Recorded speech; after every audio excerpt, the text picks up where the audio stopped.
repercussão clínica vai ser muito mais expressiva, né?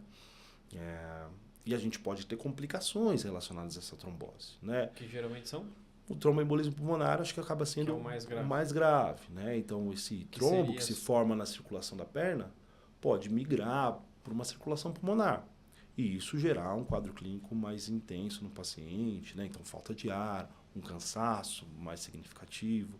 Então, é nesse cenário que a gente alerta o paciente que tem um quadro trombótico, enfim, que diagnosticou. Existe, você sabe, com certeza existe, né? Mas você saberia dizer a estatística de quantos porcentos das TVPs evoluem para TEP, para tromboembolismo pulmonar? Você sabe que tem um trabalho do Einstein, que é de 2013, né? E eles avaliaram grande parte dos pacientes que tinham tromboses distais, né, de vasos de menor calibre. Distal seria mais próximo mais do pé. próximo do pé, exatamente, abaixo do joelho ali, né? Eles acabaram tendo uma incidência de trombose muito maior do que tromboses proximais, então mais perto da virilha. Pelo que ali. eu me lembrava, tromboses proximais eram piores. Eram piores pela quantidade, né, ali de repercussão que a gente tem e pelo trombo que é formado. Mas a quantidade de embolismo, né, então de migração desses trombos para a região pulmonar acaba sendo muito mais identificado em tromboses infrapatelares, sabe, para baixo do joelho ali. Então, muitas vezes de tibiais, de gastrocnêmias, né? Então, é interessante esse estudo. Mas, sem dúvida nenhuma, a repercussão clínica acaba sendo muito mais importante em pacientes que têm tromboses mais perto da virilha ali, né? Uhum. Então, porque, obviamente...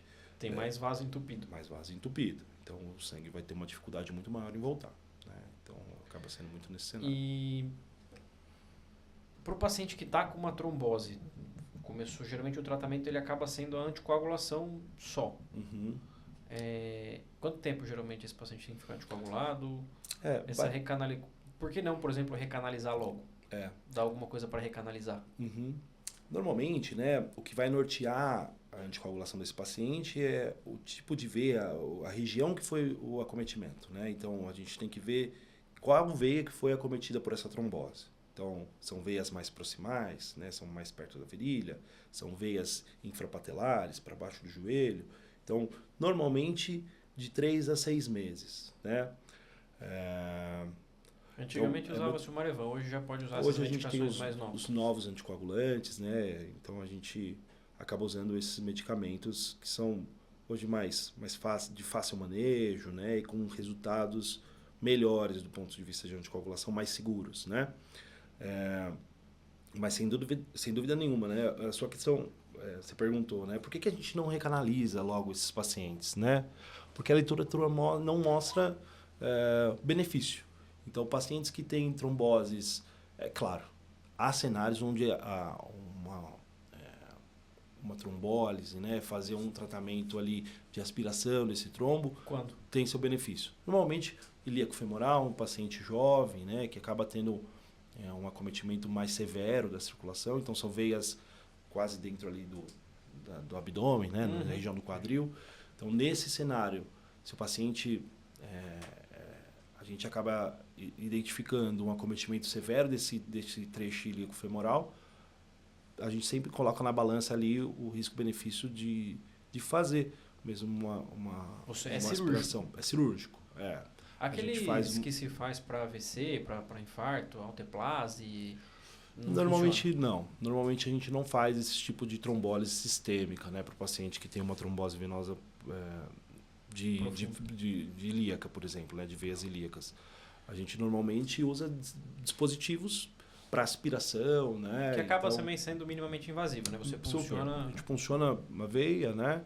E óbvio, depende obviamente da região do acometimento, mas a gente funciona a veia e consegue aspirar, a gente consegue Existe fazer... risco de durante o procedimento soltar o êmbolo? Sem dúvida, existe esse risco. Então, associado a esse tratamento mecânico, né, de aspiração, a gente sempre coloca um filtro de veia cava, né? Sempre não, mas muitas vezes a gente coloca um filtro de veia cava para justamente proteger o principal evento adverso, a intercorrência relacionada à trombose, que é justamente essa migração de trombo para a região pulmonar. Então, a gente, para esses casos, a gente sempre avalia operar, sem dúvida. São casos raros, né, onde a gente precisa fazer uma abordagem cirúrgica desse paciente. E o que aumenta a chance de a gente ter trombose? Eu acho que coisas significativas, né? Então a gente pontua obesidade, tabagismo, Como sempre. como sempre, né? Então esses dois aí são grandes aliados aí no evento trombótico. O paciente que foi submetido a uma cirurgia, às vezes de grande porte, ou que de certa forma fez com que ele ficasse imobilizado, né? Então, quando deixa de se movimentar, então, por exemplo, por isso que a gente fala, né? Viagens muito longas acabam isso que eu ia predispondo à ocorrência de trombose. Porque imagina que a gente deixou de exercer uma força muscular e o sangue fica, entre aspas não, fica parado ali na perna, né? Ele não volta de forma efetiva. Então, essa ausência, né, de movimentação sanguínea faz com que haja aquilo que a gente aprende na faculdade, né? A alteração da tríade de Virchow, né?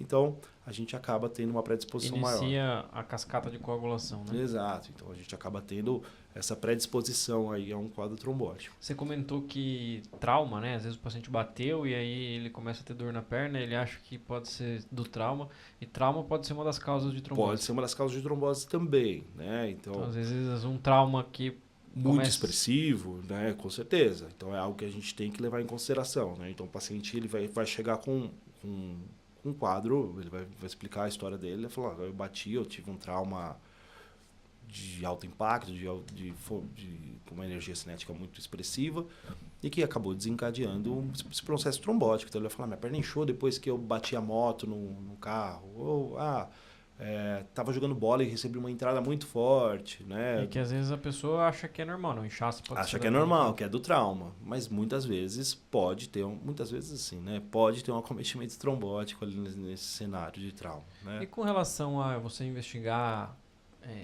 câncer, né, em pacientes que tenham trombose também, acho que, se eu não me engano, tem uma dessas questões de síndrome paraneoplásica, né? Sem dúvida. Pacientes que têm trombose sem uma causa muito bem definida. Né? Sem dúvida. O paciente que sempre vem no meu consultório, Thiago, e a gente acaba...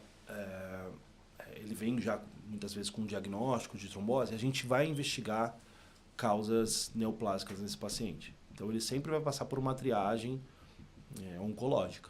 Então, a gente vai pedir exames para rastrear justamente esse acometimento neoplásico, né? Então, um cenário oncológico para esse paciente. Então, você tem um contato com pacientes oncológicos, né? E você sabe... Sim. Não sei se existe um estudo relacionado a próstata. A próstata, né? A próstata em si é muito difícil, para ser sincero. Geralmente, se for, é um câncer de próstata avançado, né? Porque aí já é metastático. Sim, metastático, né? Mas a gente sempre vai rastrear esse paciente do ponto de vista oncológico. Então, a gente vai fazer endoscopia, colonoscopia, vai fazer tomografia. Tem algum caso que assim chegou e você pegou algum câncer inicial, alguma coisa assim? Teve um paciente que tinha uns 72 anos, né? E ele veio com uma trombose infrapatelar, se eu não me engano, era tibial posterior, né? E a gente fazendo esse rastreio, a gente identificou uma neoplasia gástrica, né? Ele fez uma endoscopia, era um tumor localmente avançado, enfim, e foi um diagnóstico feito através de um quadro de TVP. Isso não tem tanto tempo, né? Eu acho que foi no final do ano passado, um paciente do consultório que a gente identificou. Então, isso é praxe, né? A gente sempre vai atrás de câncer. E outro fator também que a gente tem que levar em consideração são as predisposições genéticas que esse paciente pode ter para desenvolvimento de trombose, então as trombofilias. Então o hematologista sempre auxilia a gente também nessa investigação. Trombofilias são doenças que aumentam a coagulação do sangue. Exato. Então a gente tem algumas alterações ali no sangue, né, que podem predispor a eventos trombóticos. Então a gente vai tentar identificar se há algum fator ali que está alterado, alguma alteração na estrutura, né, da coagulação mesmo, que possa desencadear eventos de trombose. Você indica fazer alguma profilaxia para pacientes, por exemplo, que vão viajar? Viagens longas de avião? Isso vai Ou levar... mesmo de ônibus, né? A gente sempre leva em consideração o status do paciente, né? É um paciente que tem comorbidades, é um paciente mais jovem. Então, eu falo para todo mundo, vai viajar mais de 6 horas, meia elástica para todo mundo, né? Põe meia. Né? A meia ajuda também. Ajuda demais, né? Medicamentosamente dizendo, né? Não sei se existe essa palavra, mas de forma medicamentosa, a gente norteia alguns pacientes. São pacientes que têm comorbidades, pacientes que têm alteração de mobilidade, né? E vai viajar longas distâncias, né? Um período muito longo de viagem, a gente sempre introduz uma medicação. Que geralmente é o que antigamente usava-se muito Clexane, né? Usava muito Clexane porque Que era era o estudo injetável que tinha. subcutâneo. Isso, a gente injeta uma injeçãozinha na barriga, então 40 miligramas de Clexane ali, dependendo da viagem do paciente, 2 horas antes da viagem, enfim. Porque era o estudo que tinha para viagens. Hoje a gente acaba sendo um pouco mais abrangente, então prescreve até a Rivaroxabana, né, o famoso Xarelto aí, numa dosagem de 10 miligramas, a gente acaba tendo um fator protetor para quadros trombóticos, né? Mas é aquilo, durante a viagem, tentar sempre se hidratar, a cada 2 horas levantar, andar um pouquinho, né? Então, fazer com que haja a contração muscular,